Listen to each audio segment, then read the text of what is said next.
Welcome to SethCraft. I'm currently building a 20 by 30 shop, as you can see behind me here.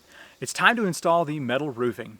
In a previous video, I installed the underlayment, which is a waterproof membrane that goes on top of the OSB, which means the next step is to do the metal roof. I went up to my local hardware store and I ordered the metal panels, the ridge cap, the rake trim, and the drip edge, and that should be all we need to get this install going. All right, let's head down here and get to work. The starting point today is to put the drip edge along both sides of the building.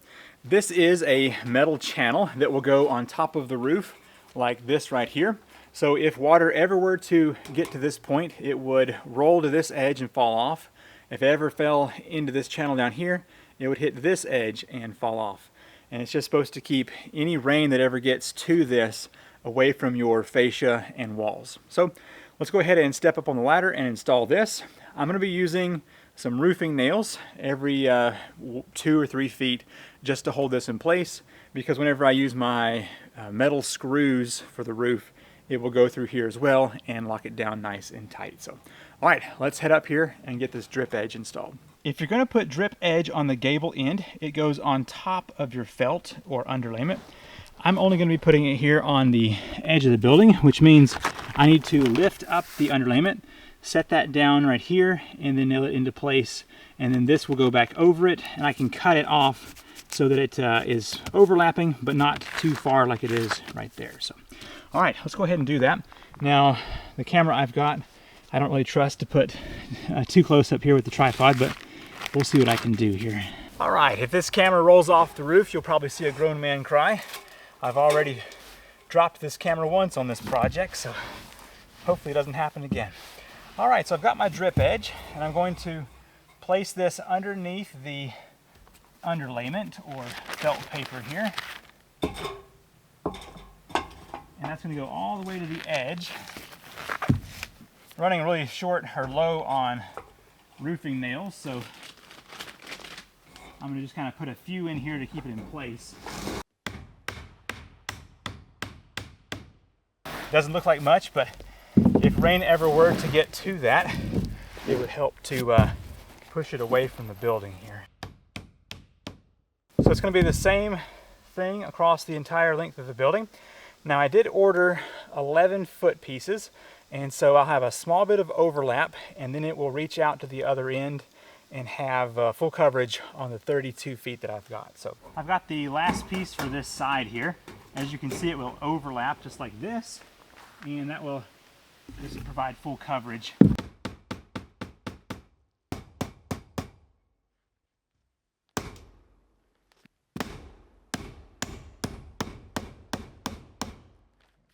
I now have the drip edge on this entire side over here.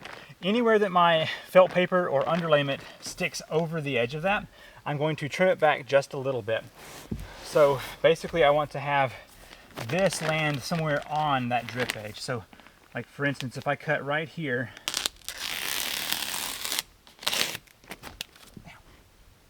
there we go.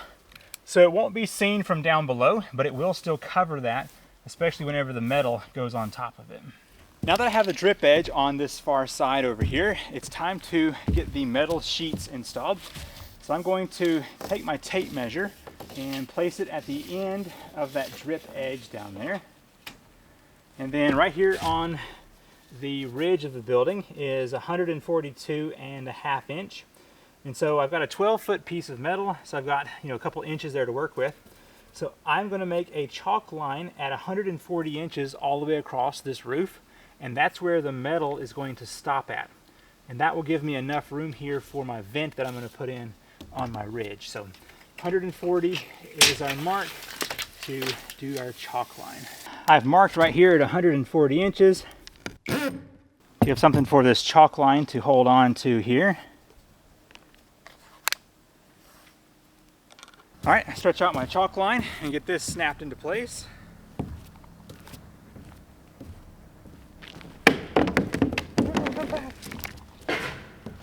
Oh my goodness. I hit a snag inside of there somewhere. All right, let's try that again.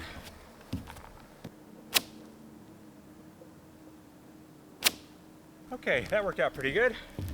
So hopefully that line will keep me consistent whenever I am installing this metal roof.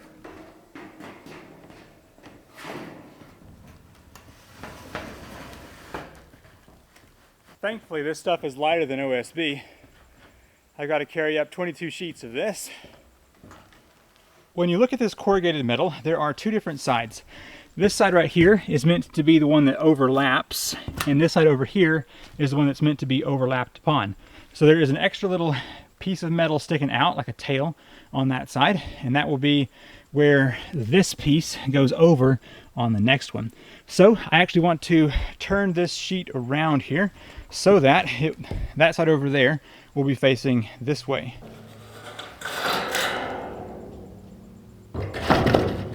Now to get this installed, I'm going to match up this edge over here with the edge of my building. I'm going to have trim going across here later on, and that will provide the coverage I need over the edge. But I just want to make sure that is lined up flush. And then I'm going to use my line that we drew with the chalk line as my top line here. And I'm going to go ahead and lock this down. Now, of course, there are lots of opinions on how the screws go into this, but I'm going to follow the instructions for this and put it kind of close to the ridge right here. That's hot, that's hot, that's hot. Oof.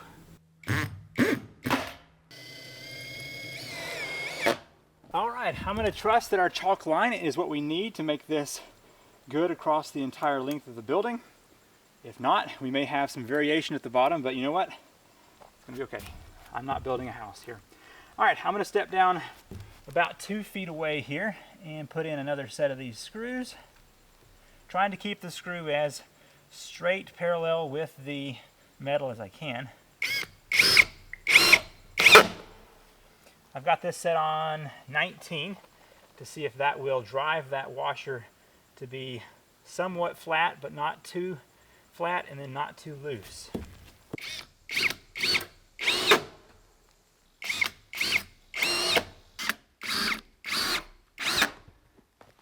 I have the next piece up here to go in.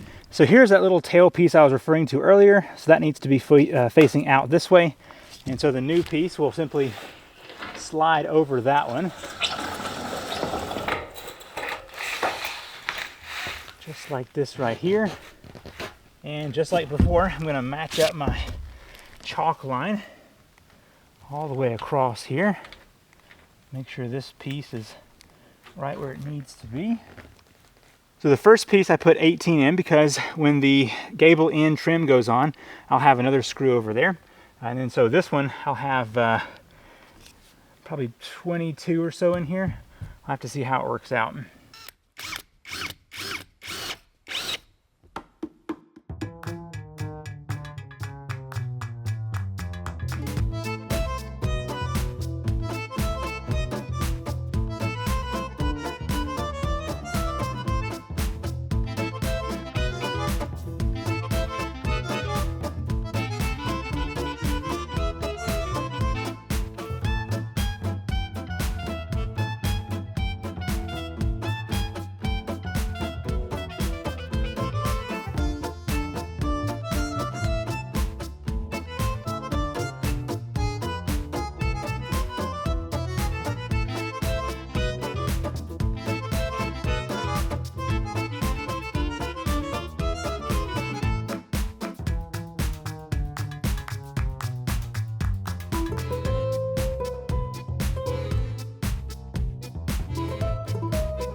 I worked for a while without you, and I now have all of the metal roofing installed except for one last piece.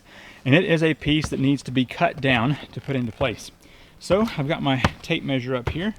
Let's measure this real quick and see what this needs to be cut down to.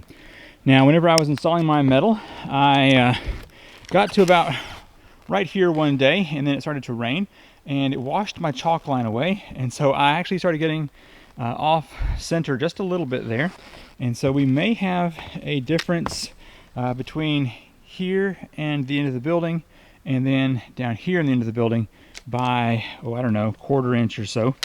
So we'll have to see what we can do. But to get this last panel cut down, we first need a measurement here. So we're looking at, let's see here. So right there, so 29 would do it up here, which is good. And let's see what we got down here.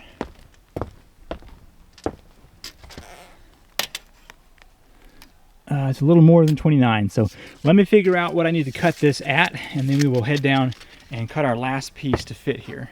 All right, I measured again, and I believe 29 inch is going to be just fine for this piece of metal cut.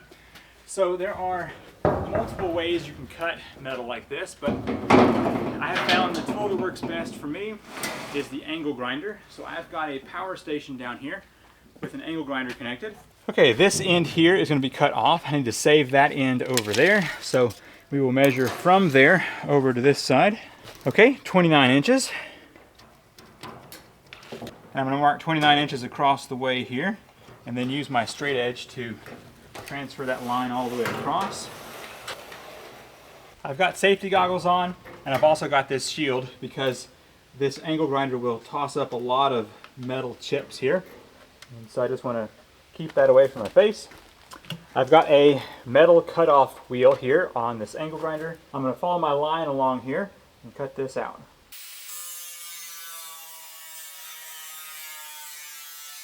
I finished getting the last panel up here on the roof, and as you can see, I've already put the gable end trim on. So let's go over here to the other side and do that as well. So I've got these two pieces set up here, and I ordered this at just the correct length to meet at the top and then match up with the bottom. So let's go ahead and get these on. Now I figured that the easiest way to do this was to be up here. Otherwise you're having to hold it from down below on a 12-foot ladder, and that would be no fun. This trim piece is folded in a specific way that it will fit on the edge of the building here.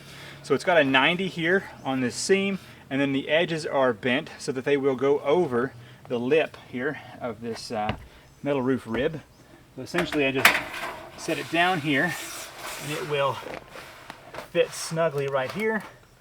And I need to just match up my screws where I've got them here previously. So I want to make sure the end down there is matched up, and up here it's going to match right there at the ridge.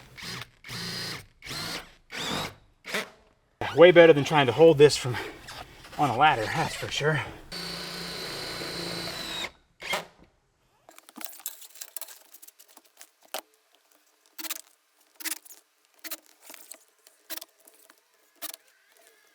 I'm happy enough with the way that turned out. Now, before I can finish the ridge, I need to wait for some closure strips to arrive. But I'm going to be cutting the felt here, or the underlayment, to open up back into the attic space of this building. And then there's going to be some foam closure strips that are vented, and that will allow air to rise up out of the crest here, or out of the ridge. So when those get here, we will finish this. But for now, we can step off the building, get the ladder, and get the far side of this trim screwed down. I'm using my razor knife to cut off that extra underlayment that was hanging over. And I'm using the same metal roofing screws to get this side attached. And I'm kind of just feeling out where the previous screw is on top and matching that up.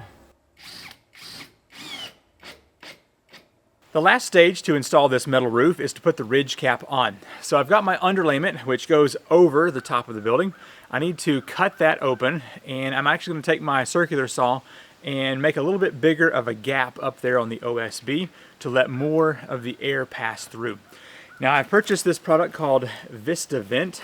It is a spongy material that will not absorb moisture, and this does a few things. It lets air pass out of the building. It also prevents dust and bugs and moisture from getting in. So it'll stop rain from going up into the building, and will let the air out, which is very important, especially in this area where it is raining all the time. So let's step up here and open up the underlayment, use my circular saw to make my gap a little bit bigger, and we'll install this Vista Vent. I'm going to use my razor knife to open up the underlayment here at the very top. Now, the Vista Vent that I have, I've only got 30 feet worth, which means this little section right over here, I'm going to be turning that product up a little bit so that I don't have the last little bit here vented, but the soffit up underneath does have vents in it, and so I shouldn't have to worry about that. And that'll just keep the bugs out. All right, so let's go ahead and open up this underlayment and get the gap expanded a little bit with my circular saw. The Vista Vent recommends a 2-inch gap up here in the OSB to let the heat out, which if I just place a hand here, I can feel that heat coming out of that 1/4-inch gap right there. So since I didn't plan well enough beforehand, I'm just going to be using my circular saw to cut out a small section of that OSB between my trusses. So definitely going to avoid cutting into those, but I can cut open about an inch gap here, should be sufficient.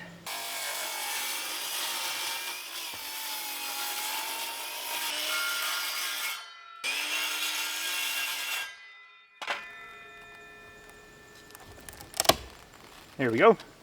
That gap is better than nothing at all. So like I said, if I had done better with my pre-planning, I could have left this gap whenever I install my OSB. But okay, I'm going to go down the line here and cut this all the way across so that we can get moving on to the next step, which is installing that vent along here. I've got a piece of ridge cap laid out here on the top. Now the Vista Vent requires at least a 1/2 inch between the end of the ridge cap here and up. So if I place this right here at the edge of my metal and the same over here, then I will be sufficient in my gap. So let's go ahead and lay this out along the length of the building here. This product comes in 10-foot rolls, and it's got 2 sides, one for one side of the ridge, one for the other. And so, like I said before, with 10-foot sections, I don't have quite enough to do the whole roof. And so right here, I'm just going to kind of lap it over so that it will touch and prevent most of the bugs from getting in here. I may later on put some closed cell foam in, but that'll just allow me to make sure I have plenty of this material here to get all the way to the other end of the building. So, all right, I'm going to place this right here and follow the line of my metal roof all the way down. It's got an adhesive on here to hold it down, and of course once that metal roof goes on, it will be nice and secure. I got most of that sawdust off of there, but not all of it.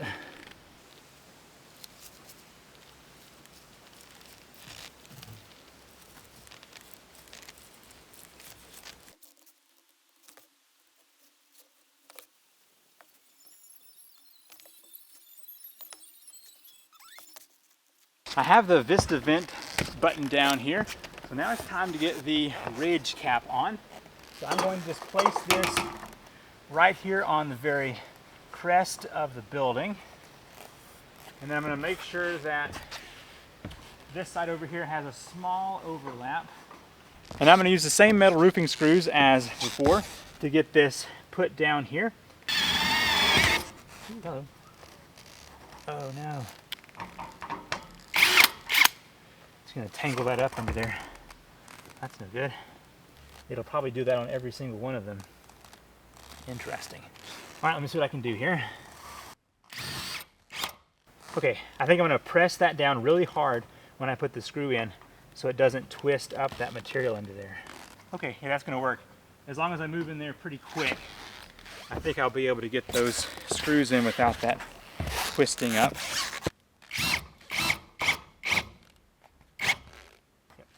With my next piece of ridge cap, I'm going to overlap about 6 to 8 inches of the previous one here, and that will give me plenty of rain coverage.